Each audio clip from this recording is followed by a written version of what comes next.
నమస్కారం. Money market ఛానల్లో మాట్లాడుతున్నాను. చాలా సంతోషంగా ఉంది. ఈరోజు చూసామంటే నేను కన్యాకుమారిలో ఉన్నాను. చూసారంటే ఎదురుగుండా స్టాట్యూ కనిపిస్తుంటుంది.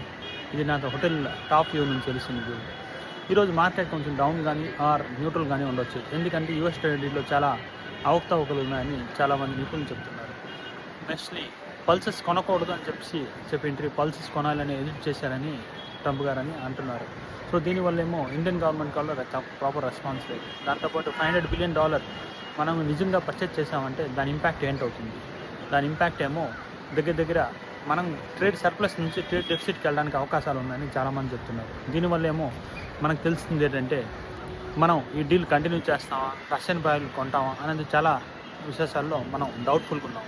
సో దీనివల్ల ఏంటవుతుందంటే మన మార్కెట్ కొంచెం డౌన్ కానీ ఇది అవ్వచ్చు అని అనుకుంటాను. దాంతోపాటు మార్కెట్లో కూడా ఏంటి గుడ్ న్యూసెస్ ఏంటి లేదు. ఇవాళ ఒక నాట్కో ఫార్మా దగ్గర రిజల్ట్స్ కూడా వస్తుంది. నిన్నేమో హోండా రిజల్ట్స్ వచ్చింది, పర్వాలేదు ఉంది. టైటన్ రిజల్ట్స్ కూడా వచ్చింది. టైటన్ రిజల్ట్స్ ఎక్సలెంట్గా వచ్చింది. సో ఇలాంటి విషయాలు మీరు తెలుసుకోవాలనుకుంటే డెఫినెట్గా ఛానల్ ఫాలో చేయండి. ఇవాళ మార్కెట్ న్యూట్రల్గా ఉండొచ్చు ఆర్ సైడ్ లైన్ ఉండొచ్చు, కానీ పెరిగే అవకాశాలు చాలా తక్కువగానే ఉన్నాయి. Thank you. ఇలాంటి విషయాలను మీరు తెలుసుకోవాలంటే డెఫినెట్గా నా ఛానల్ ఫాలో చేయండి, సబ్స్క్రైబ్ చేయండి. Thanks a lot. ఇట్లు సిఏ కిషోర్ ఫ్రమ్ కన్యాకుమారి.